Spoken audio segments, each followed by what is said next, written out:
오늘 저희들이 함께 읽은 말씀을 가지고 광야에서의 시험이란 제목으로 함께 하나님 말씀을 살펴보도록 하겠습니다. 예수님께서 세례 요한에게 세례를 받으셨습니다. 세례를 받고 난 이후에 하늘로부터 어떤 소리가 났냐면 너는 내 사랑하는 아들이라 내가 너를 기뻐하노라, 이런 하늘의 음성이 들렸습니다.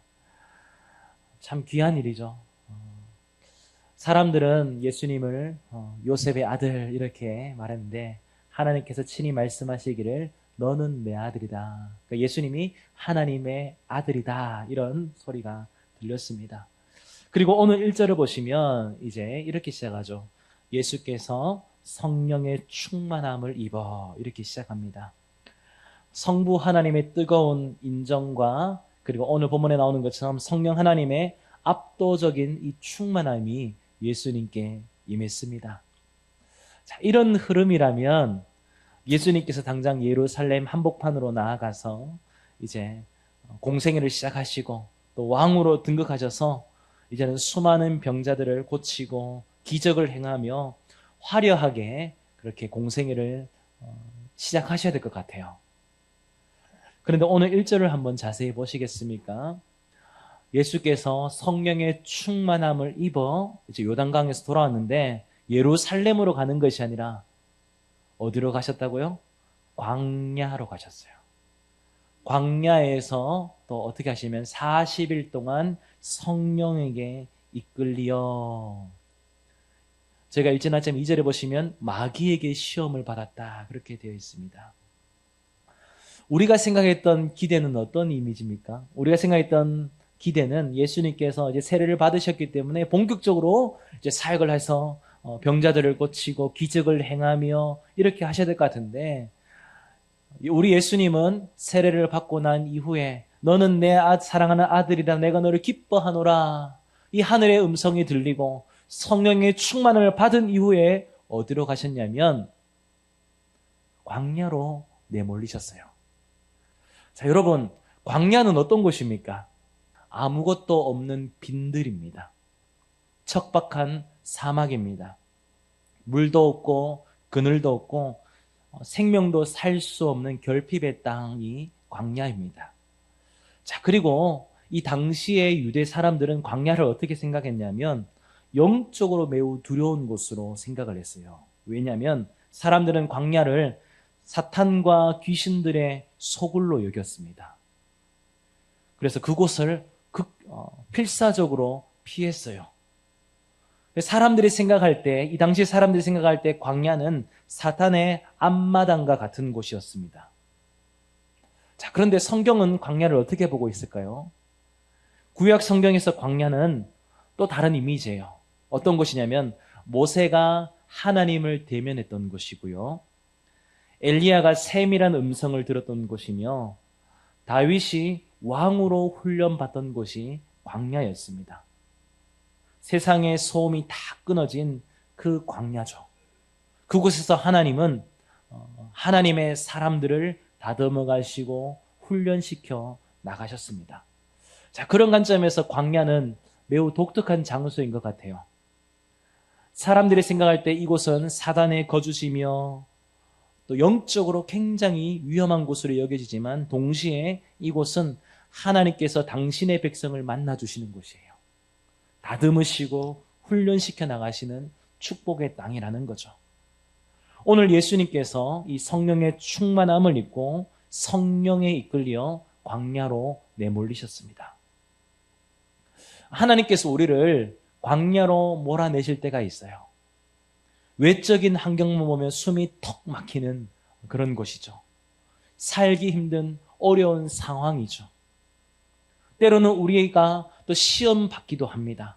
그러나 분명한 것은 하나님께서 우리를 광야로 내몰아 넣으실 때는 우리를 어떤 힘들게 하고 시험 들게 하기 위해서 내몰아 넣는 것이 아니라, 우리를 망가뜨리기 위해서 광야로 몰아넣는 것이 아니라 이제는 세상의 소리를 끊고 우리를 만나주시며 성령의 사람으로 훈련시키기 위해서 어떤 이런 위험 가운데서도 성령께서 너희를 지켜주신다는 것을 알도록 하기 위해서 하나님은 우리를 광야로 몰아넣어 주신다는 것을 우리가 기억하셔야 됩니다. 자, 그런데 문제는 이거죠. 광야라는 곳이 하나님께서 우리를 다듬어 가시는 영광스러운 훈련의 장소인 것은 분명하지만 동시에 우리의 한계가 드러나는 곳이라는 거예요. 왜냐하면 그곳에서 우리의 민낯을 보기 때문에 그렇습니다. 우리가 시험에 들만한 요소들이 너무나 많기 때문에 그래요. 왜냐하면 우리가 이 광야에서 하나님께서 우리를 다듬으시면 마귀가 가만히 안 놔둡니다. 우리가 하나님의 뜻대로 살아가기 위해서 하나님의 사람으로 다듬어지는 그 상황 가운데 마귀는 가만히 두지 않기 때문에 그래요. 우리 오늘 2절 말씀 함께 읽어볼까요? 함께 읽겠습니다. 마귀에게 시험을 받으시더라.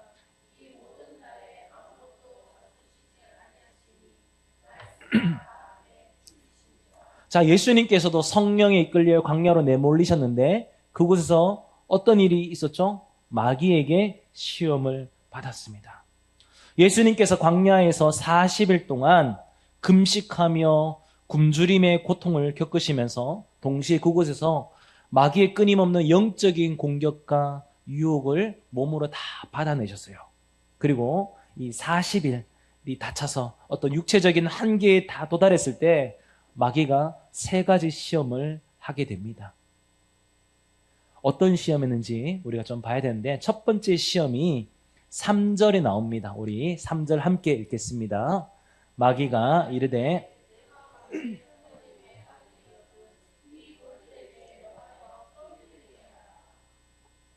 예수님께서 이미 40일 동안 금식하며 줄이신 상황이에요. 말이 40일이지 죽음의 문턱 가운데 와 있습니다. 혹시 우리 성도님 금식해 보셨습니까? 금식 말고요. 금식. 저는 이제 금식을 한 3일까지는 해본 것 같아요. 3일 넘어가니까 저는 힘들더라고요. 예수님께서 40일을 금식하셨어요. 사실 요새 어떤 우리의 어떤 사람의 신체적인 한계를 봤을 때 금식 일주일 넘어가면 그때부터는 생명이 위협을 받습니다. 근데 예수님께서 40일 금식하셨대요. 당장 떡 한 조각이 들어오지 않으면 목숨이 왔다 갔다 하는 절박한 상황이에요. 근데 마귀는 그 정확한 틈을 알고 가장 약한 틈을 알고 예수님을 공격했습니다. 마귀가 했던 시험이 무엇이죠? 돌들을 명하여 떡이 되게 하라. 자, 어떤 시험인 것 같습니까? 단순히 배고픔을 해결하라 이런 시험인 것 같아요. 그냥 눈으로 보면, 그냥 단면적인 보면 40일 동안 금식했기 때문에 돌 가지고 떡이 돼서 배고픔을 채워라, 허기를 채워라 이렇게 보여지기도 합니다. 자, 근데 여기에는요 다른 시험이 있어요. 다른 관점을 좀 저희들이 보셔야 됩니다. 뭐냐면 지금 사탄이 예수님을 공격하는 내용은 뭐냐면 하나님의 공급하심을 믿지 말라는 거예요. 하나님의 공급하심을 믿지 말고 너의 능력과 너의 계산으로 너의 삶을, 너의 생존을 책임져라 이렇게 시험하고 있는 것입니다. 여러분, 예수님께서 돌을 떡으로 만들 수 있는 능력이 있습니까? 없습니까? 있어요. 하나님이시기 때문에 능력이 있습니다. 마귀는 그걸 노리는 거예요. 그 능력으로 하나님의 뜻과 하나님의 나라를 위해서 쓰지 말고 지금 너의 배고픔을 달래라는 거예요. 너의 생존을 위해서 그 능력을 쓰라는 거예요. 먼저 먹고 사는 문제부터 해결하고 그 다음에 신앙생활 하라라는 속삭임과 같은 내용입니다. 자, 이런 사단의 공격에, 마귀의 공격에 우리 예수님께서 어떻게 대답하셨을까요? 우리 4절 말씀 함께 읽겠습니다. 예수께서 대답하시되 기록된 바 사람이 떡으로만 살 것이 아니라 하였느니라. 자, 예수님께서 사람이 떡으로만 살 것이 아니라 말씀하셨는데 이 말씀은 신명기에 나오는 말씀입니다. 신명기 8장 3절에 나오는 말씀인데 예수님께서 이 말씀을 인용하시면서 어떻게 말씀하셨냐면 이런 뉘앙스죠. 내 생명은 먹는 떡에 달린 것이 아니라 아버지 손에 달려 있다는 거예요. 사람이 떡으로만 살 것이 아니라 여호와의 입에서 나오는 말씀으로 산다고 신명이 되어 있습니다. 그럼 예수님께서 하신 이 말씀의 의도는 뭐냐면 내 생명은 지금 당장 먹어서 사는 이 떡에 달린 것이 아니라 누구 손에 달려 있다고요? 하나님 아버지 손에 달려 있다는 거예요. 예수님께서 말씀하신 이 내용은 아주 중요한 내용입니다. 왜냐하면 우리의 삶도 그래요. 우리는 지금 뭔가 이 떡이 있어야만, 뭔가 이것이 있어야만 우리가 살 것 같아요. 근데 하나님께서 말씀하시는 것이 뭐냐면 우리가 있어야 된다고 생각하는 이것으로 우리가 사는 것이 아니라 하나님의 말씀으로 우리는 살아간다는 거예요. 이스라엘 백성들이 광야에서 계속 40년 동안 훈련을 받습니다. 그 훈련의 반복적인 패턴이 뭡니까? 이거죠. 이스라엘 사람들은 광야에서 먹을 것이 없다. 차라리 애굽에 있었으면 더 좋았을 것을 할 때 하나님께서 뭐라고 말씀하십니까? 그들의 조상들도 알지 못하는 만나와 메추라기를 먹이시면서 하나님의 공급하심을 보게 했어요. 내가 이렇게 해야만 살 것 같은데 그게 아니라 하나님이 먹여주시고 하나님이 세우셨어요. 목이 말라 갈증이 날 때는 하나님께서 반석을 쳐서 물을 내어주셨습니다. 너희들의 삶을 책임지는 것이 아니라 누가 책임져 주신다고요? 하나님이 책임져 주신다는 거죠. 우리의 삶도 마찬가지입니다. 우리는 떡으로 사는 사람이 아니에요. 물론 떡이 있으면 좋겠죠. 그러나 그것으로 사는 것이 아니라 하나님의 말씀으로 사는 것입니다. 우리 생존의 책임이 내게 있는 것이 아니라 하나님 아버지께 있는 것이죠. 우리가 이런 고백으로 살아가기를 주님의 이름으로 축복합니다. 자, 두 번째 시험은 뭘까요? 우리 5절에서 7절 말씀을 함께 읽겠습니다.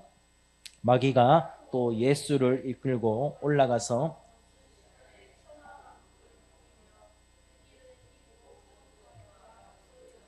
내게 주노라. 이것은 내가 넘겨준 것이므로 내가 원하는 자에게 주노라.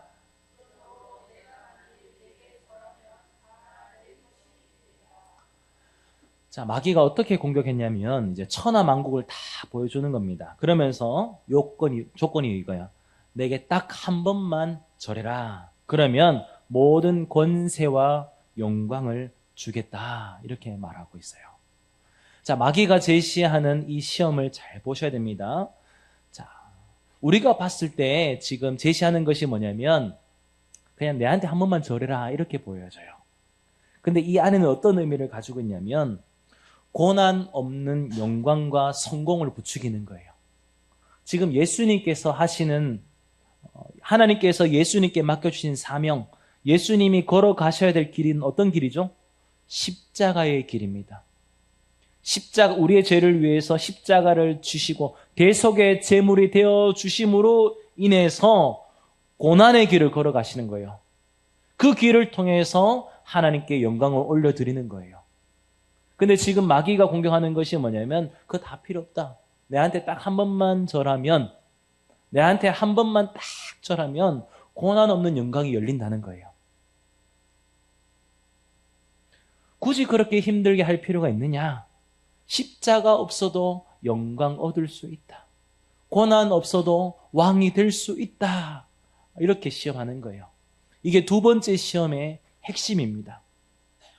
자, 마귀는 노골적으로 하나님 버려라 이렇게 말하지 않아요. 대신 하나님 붙들고 세상의 영광도 붙들고 살아가라고 말합니다. 양다리 걸치라는 거예요. 굳이 힘들게 예수 믿는다고 그렇게 막 아둥바둥 그렇게 하지 말고 잠깐 타협하면 되잖아. 그러면 두 가지 다 잡을 수 있다. 그렇게 유혹하고 있습니다. 자, 근데 우리 예수님은 어떻게 했죠? 하나님의 방법을 버리지 않았어요. 십자가 없는 영광을 거절하셨습니다. 왜냐하면 하나님의 나라의 영광은 순종을 통해서 이루어집니다. 그냥 목적만 맞으면 된다 이게 아니에요. 과정도 맞아야 됩니다. 제가 사무엘상 설교할 때 강의할 때 그렇게 설교한 적이 있습니다. 뭐냐면 결과만 맞으면 하나님의 뜻인가? 아니에요. 하나님의 뜻은 과정도 맞아야 됩니다. 하나님께서 예수님에게 맡겨주신 사명은 뭐죠? 십자가를 지심을 통해서 하나님께 영광을 올려드리는 거예요. 영광만 받으면 안 된다는 거죠. 하나님께서 우리에게 예수님에게 맡겨주신 것은 순종을 통해서 이루어집니다. 마귀는 그렇게 하지 말라는 거예요. 그냥 결과만 좋으면 되지 않느냐? 영광 받으면 되지 않느냐? 그러니 십자가 지지 말고 내한테 한 번만 절해라. 그러면 영광을 주겠다라고 하는 거죠. 예수님 그게 아니라는 거예요. 그래서 이렇게 대답하셨습니다. 우리 8절 말씀 함께 읽어보도록 하겠습니다. 예수께서 대답하여 이르시되 기록된 바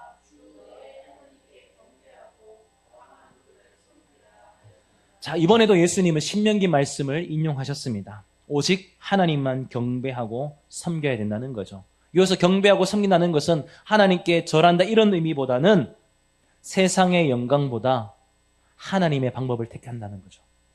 우리가 경배하고 우리가 쫓아가야 될 대상은 단순히 영광이라는 이 초점을 놓고 쫓아가는 것이 아니라 하나님을 바라보고 쫓아가야 된다는 거죠. 우리가 이 땅을 살아가는 동안 수많은 성공의 유혹이 우리를 유혹할 때가 있습니다.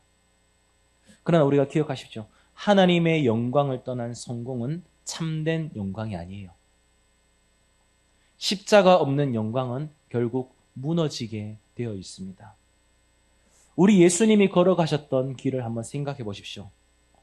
예수님께서 그냥 편한 길 선택하지 않았어요. 오늘 지금 두 번째 시험에서 그냥 눈 한번 딱 감아버리고 절하면 편해져요. 그런데 우리 예수님은 어떤 길을 선택했습니까? 편한 길이 아니라 옳은 길을 선택했습니다. 하나님께서 맡겨주신 그 길을 끊임없이 걸어가셨습니다. 우리도 마찬가지예요. 이 땅을 살아가면서 참 눈앞에 수많은 어떤 유혹들이 옵니다. 당장 눈앞에 보이는 이익들이 우리에게 보여질 때 있습니다. 유혹하죠. 하나님보다 이거 선택하라는 거예요. 지금 잠깐 눈 감으면 된다는 거예요. 하나님보다, 하나님의 뜻보다 지금 잠깐만 눈 감고 잠깐만 태워보면 좋게 된다는 거죠. 그러나 우리는 어떤 길을 선택해야 될까요? 결과보다 과정이 더 중요합니다. 하나님께서 우리에게 허락하신 그 믿음의 길, 눈앞의 이익보다 하나님을 선택하며 세상의 영광보다 말씀을 붙들어야 되는 것이죠. 그렇게 살아가기를 주님의 이름으로 축복합니다. 자, 세 번째 시험은 어떤 시험일까요? 우리 9절에서 11절 말씀 함께 읽겠습니다. 또 이끌고 예루살렘으로 가서 성전 꼭대기에 세우고 이르되 내가 만일 하나님의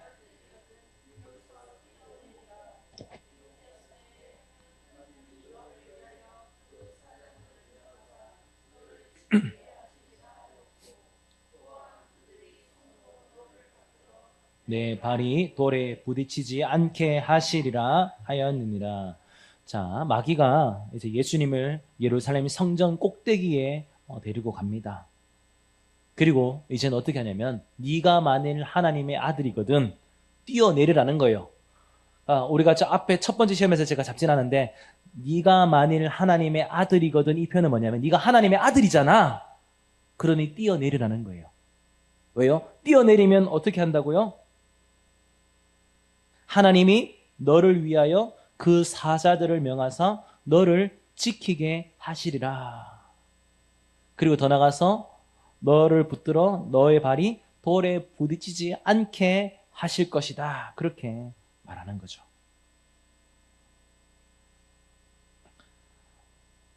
그렇게 하면 사람들의 환호를 받는 거예요.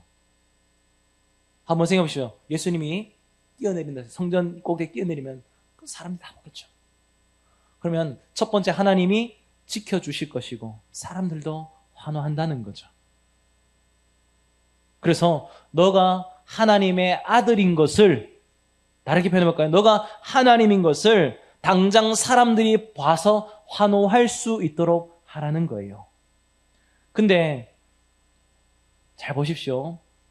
자, 사단이, 마귀가 이것을 세 번째 시험을 하면서 무엇을 인용하는지 잘 보셔야 돼요. 예수님께서 첫 번째, 두 번째 시험에서 예수님께서 신명기 말씀으로 반박을 했어요.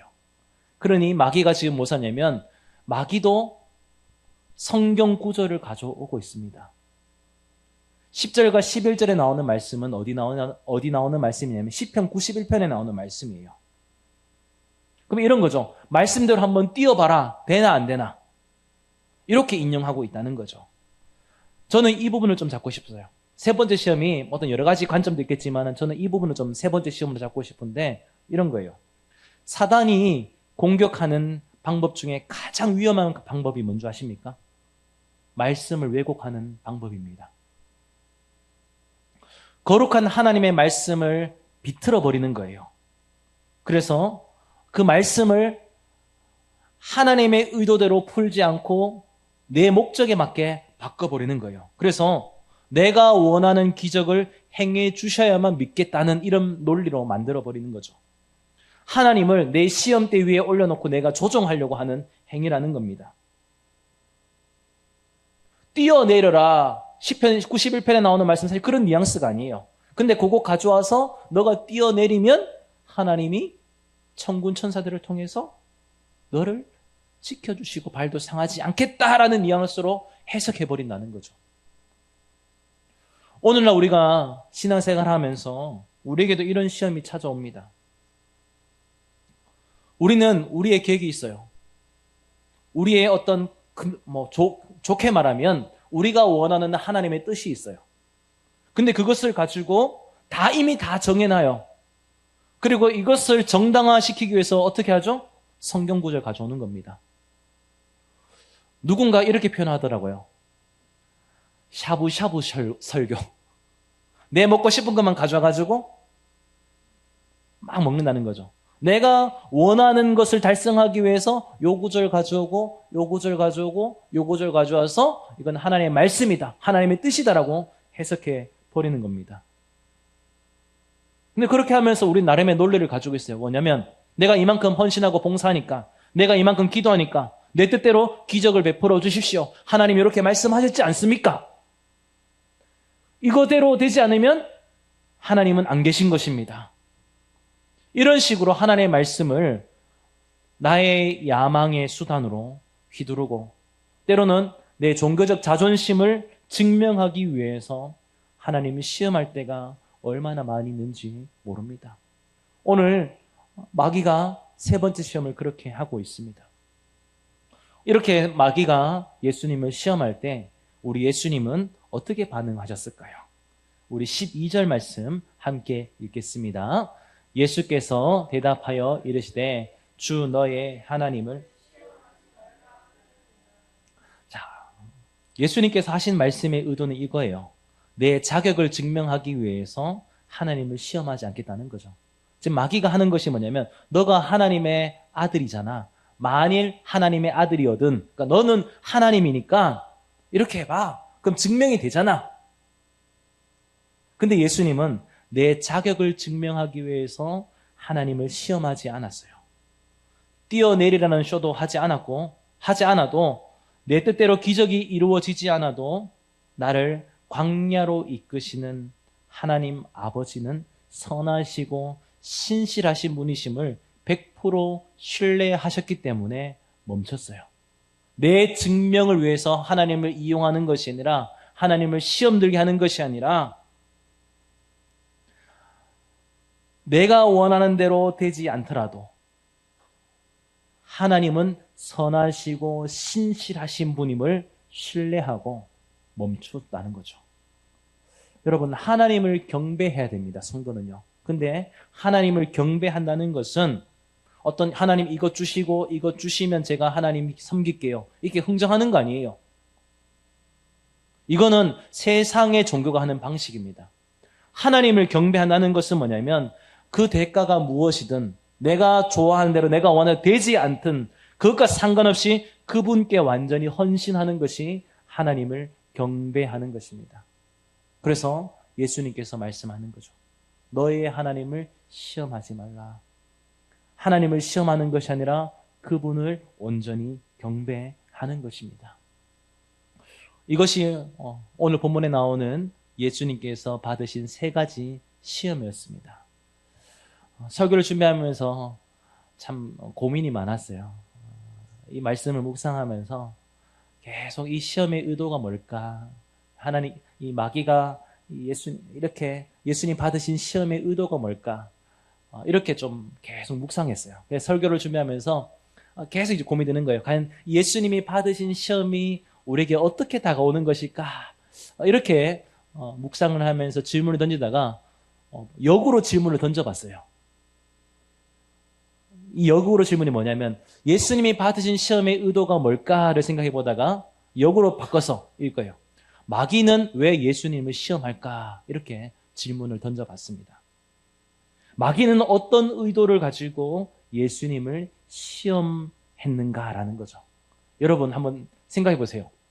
우리가 예수님이 이런 시험 받았다 이것만 우리가 보지 말고 뒤집어서 왜 마귀는 예수님을 시험하려고 했을까? 어떤 의도를 가지고 시험을 했을까? 이렇게 생각을 해보는 거죠. 왜 그런 것 같아요?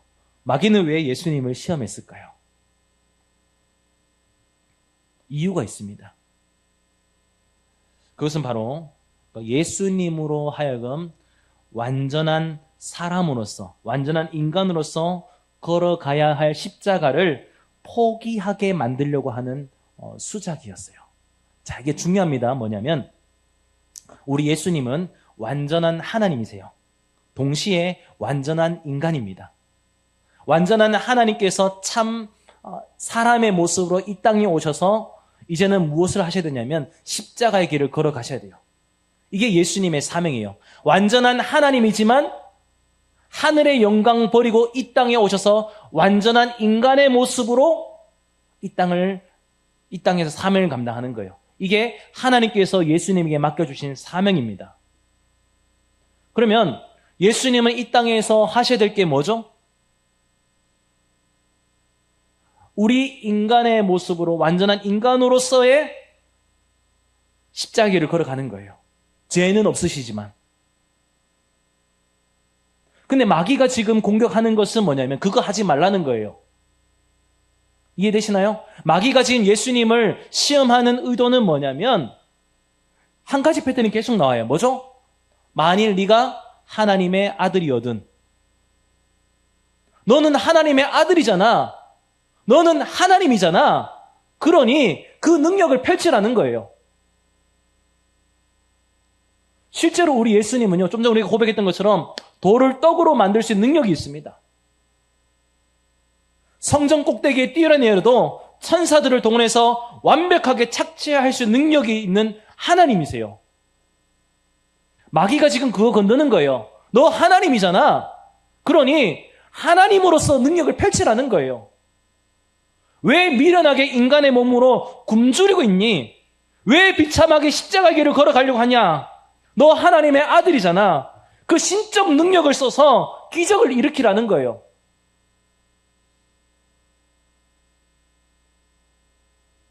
만약 우리 예수님께서 배고픔을 참지 못하고 이 신적 능력으로 돌을 떡덩이로 바꾸거나 성전에서 뛰어내려서 신비롭게 하나님을 증명했다면 어떻게 됐을까요? 예수님은 이 땅에 오신 만약 그렇게 되면 예수님께서 이 땅에 오신 목적이 없어지는 거예요.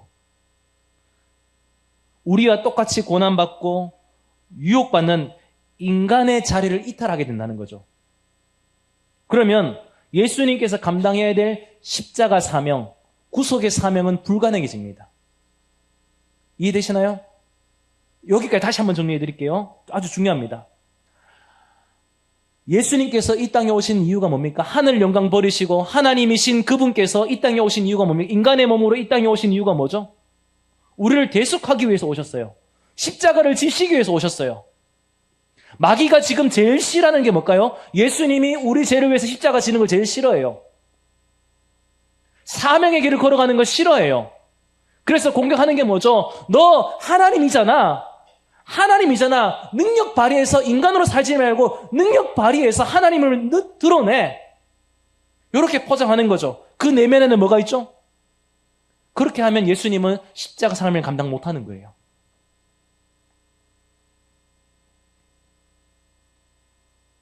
근데 예수님의 사명은 뭐죠?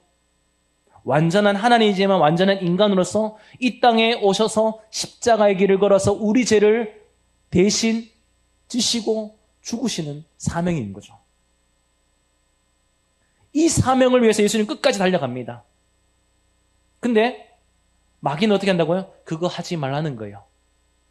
언제까지냐? 예수님께서 13절 보시면요. 얼마 동안만 하고 또 계속 시험합니다. 예수님 십자가를 못 지도록 끊임없이 마귀가 방해합니다. 우리가 마가복음 강의할 때 한번 보신 기억이 있을 거예요. 뭐냐면 예수님이 사역할 때 사람들이 예수님을 못 알아봐요. 근데 마귀는 알아봐요. 사탄은 알아봐요. 그래서 거라사 지방에서 귀신들이 군대 귀신도 뭐죠? 하나님인데 왜 나를 떠나서 막 합니다. 이게 하나님에 대한 두려움도 있지만 뭐죠? 너 하나님이잖아. 그러니 하나님으로서 빨리 그냥 해. 인간으로서의 사명 감당하지 말라는 거예요. 마귀가 제일 싫어하는 게 뭐냐면 그거기 때문이에요. 예수님께서 하나님 주신 사명 감당하기 위해서 오시는 거 그거 못하도록 하는 게 마귀의 일이라는 거죠. 그래서 계속 유혹한 거예요. 근데 오늘 보십시오. 우리 예수님 어떻습니까? 지금 굶어서 죽어가는 이 한계 속에서도 또한 온갖 조롱을 받으면서도 단호하게 어떤 신적 능력을 사용하지 않았어요. 하나님으로서의 능력을 사용하지 않았어요. 오히려 가장 무력한 완전한 인간의 자리에서 인간의 모습으로 말씀을 지켜내며 마귀의 시험을 받으셨습니다. 그리고 그것을 이겨내셨습니다. 어떻게 이게 가능했을까요? 1절에 그 답이 있습니다. 우리 1절 말씀 함께 읽겠습니다. 같이 읽겠습니다. 예수께서 성령의 충만함을 입어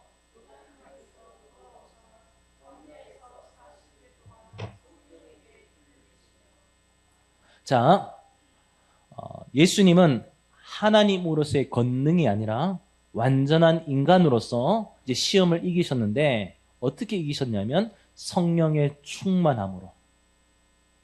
압도적인 성령의 충만함을 힘입어 이 시험을 넉넉히 이겨냈습니다. 자, 그렇다면 오늘 예수님께서 완전한 인간으로서 그렇게 시험을 받으셨다면 우리 또한 앞으로 이러한 시험을 받을 것입니다. 그러면 오늘 이 말씀이 이 시대를 살아가는 우리에게, 오늘을 살아가는 우리에게 어떻게 적용할 수 있을까요? 마귀는 오늘도 우리에게 똑같은 목적으로 다가옵니다. 기억하십시오.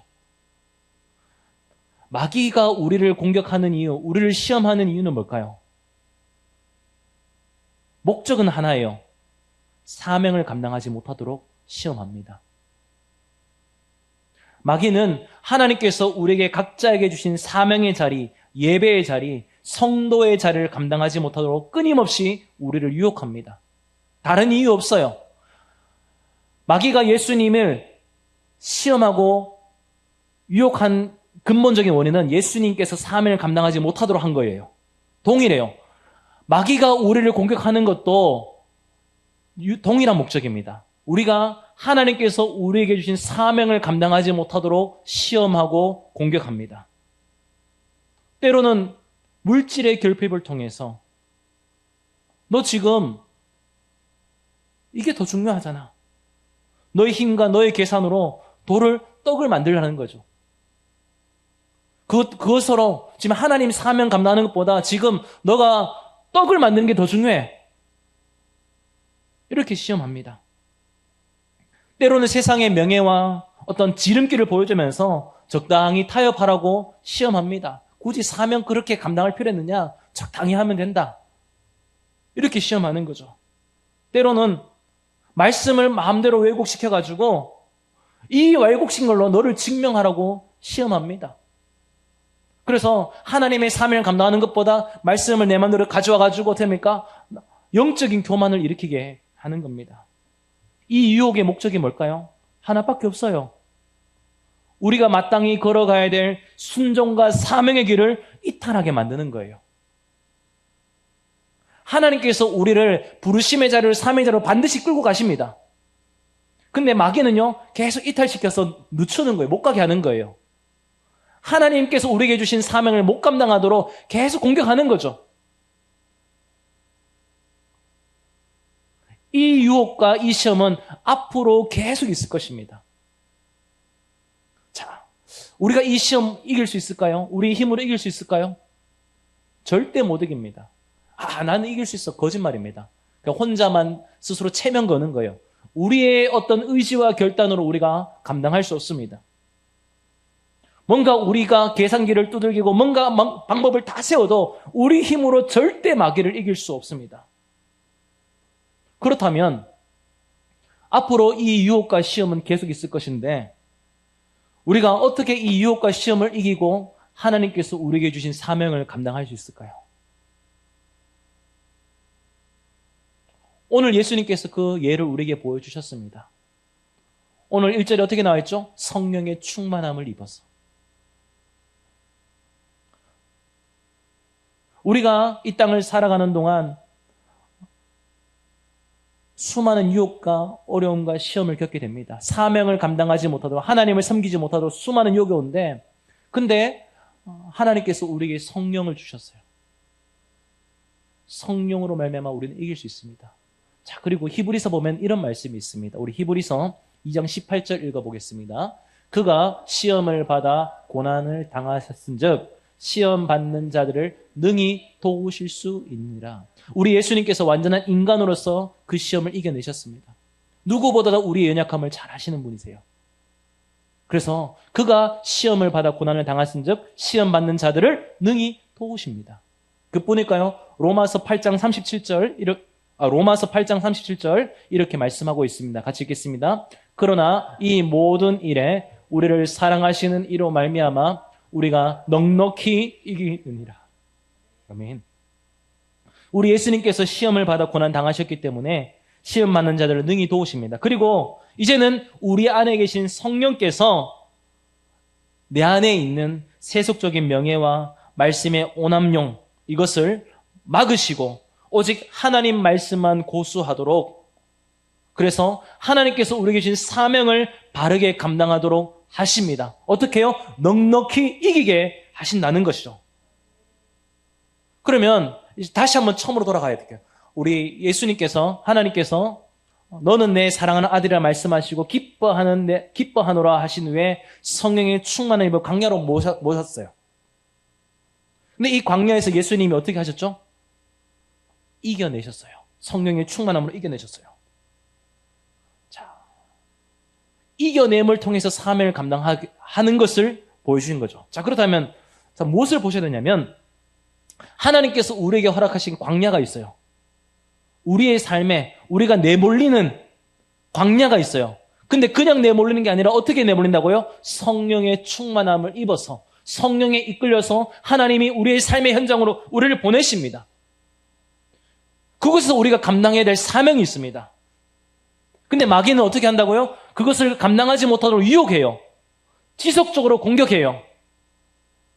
그러나 오늘 말씀을 보면서 우리가 확신하는 것은 뭐냐면 우리는 성령의 도우심으로 넉넉히 이길 수 있습니다. 그렇다면 왜 하나님이 우리를 광야로 보내실까요?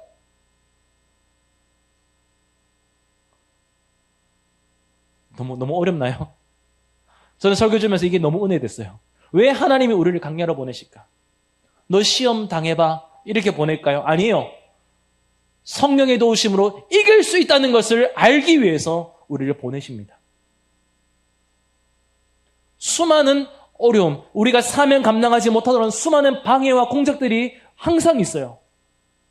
그런데 하나님께서 우리에게 보내신 이유는, 그럼에도 허락하신 이유는 뭐죠? 너의 힘으로 할 수 없지만 내가 너를 도운다. 넉넉히 이기게 하신다. 그래서 우리의 사명의 자리가 실패의 자리로 끝나는 것이 아니라 감당할 수 있는 영광의 자리로 하나님께서 만드시는 것을 보여주시기 위해서 몰아가신다는 거죠. 우리가 이 약속의 말씀 붙잡고 성령의 도우심을 구하지 않으시겠습니까? 제가 설교를 준비하는 동안 지난 시간들을 제가 사역했던 시간들을 쭉 한번 떠올려 봤습니다. 사역을 하는 동안 좋은 시간도 많았고 행복한 시간도 많았는데 또 그와 또 그만큼 또 어려운 시간들도 참 많이 있었습니다. 오해도 받아보고 노골적으로 공격도 당해봤습니다. 말씀을 준비하면서 여러 가지 사건들이 막 다 떠오르는 거예요. 왜 내한테 이런 일이 있을까? 그래서 제가 이제 그냥 우스갯소리로 그런 얘기해요. 뭐냐면 제 가족끼리 저는 항상 논란의 중심이다. 뭘 해도 저는 논란의 중심이다. 그런 이야기를 합니다. 요거 하면 요거 한다고 논란이 되고 이거 하면 이거 한다고 논란이 되고 항상 그런 것 같아요. 왜 이런 일들이 나한테 계속 일어날까 생각을 해봤습니다. 근데 말씀을 떠올리면서 그런 마음이 왔어요. 이런 일들이 참 이렇게 목회를 하며 살아가면서 어려운 일들이 오는 이유 중에 하나가 뭐냐면 이런 것 때문에 제가 분노해서 사명을 감당하지 못하도록 방해하는 어떤 시험이라는 것을 알게 되었습니다. 근데 그럼에도 불구하고 그 가운데 감사한 것은 뭐냐면 이런 일을 겪을 때마다 제 안에 분노가 올라와요. 제가 요즘 이렇게 한 주간에 봤던 어떤 문구 중에 어떤 게 좀 떠올라냐면 그런 게 있어요. 당신의 무례함을 나의 예민함으로 포장하지 마라. 이런 거죠. 누군가 무례하게 했는데 거기에 대한 반응하는 거를 오히려 예민한 사람을 취급한다는 거죠. 그게 저는 참 공감이 됐어요. 왜냐하면 여러 상황들을 볼 때 분명 악하게 한 사람도 있는데 거기에 대해서 반응하면 오히려 나쁜 사람으로 취급하기 때문에 우리는 인간인지라 분노가 올라옵니다. 악한 마음들이 우리 안에 올라옵니다. 인간적인 방법을 쓰고 싶은 마음들도 계산들도 올라옵니다. 저도 와요. 근데 그래도 감사한 것은 뭐냐면 그때마다 성령께서 마음을 잡아주시고 붙들어 주셨습니다. 그래서 히브리서 2장 18절 말씀처럼 로마서 8장 37절 말씀처럼 하나님께서 시험을 당하기 때문에 우리의 심정을 아시고 넉넉히 이기게 붙들어 주신 것이지요. 사랑하는 성도 여러분, 우리의 삶에도 이런 시험과 유혹이 옵니다. 저만 있는 건 아닌 것 같아요. 왜 다들 눈빛이 나는 없는데 그렇게 쳐다보십니까? 그건 저만 좀 억울하잖아요. 우리 다 그렇게 겪습니다. 그런 시험과 어려움들이 많이 있습니다. 그러나 분명한 한 가지는 마귀가 우리를 사명 감당하지 못하도록 유혹하고 시험하더라도 성령께서 우리를 붙들어 주신다는 거예요. 늘 기도하십시오. 제가 기도하는 것 중에 하나가 뭐냐면 하나님, 제 안에 계신 성령께서 저를 붙들어 주십시오. 왜 할 말이 없겠어요? 왜 속이 안 뒤집어지겠어요? 사람은 누구나 다 자기만의 고집이 있고 성깔 다 있습니다. 근데 그대로 하면 안 되잖아요. 분을 내는 것이 하나님의 의를 이루지 못한다고 말씀하셨는데 하나님, 내 안에 계신 성령께서 나를 붙들어 주십시오. 내 안에 계신 성령께서 나를 잡아 주십시오.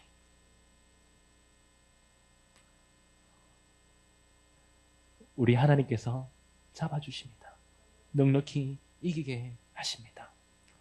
당장 오늘 문 밖을 나가는 순간 우리의 삶의 현장에서 동일한 시험이 계속 있을 것입니다.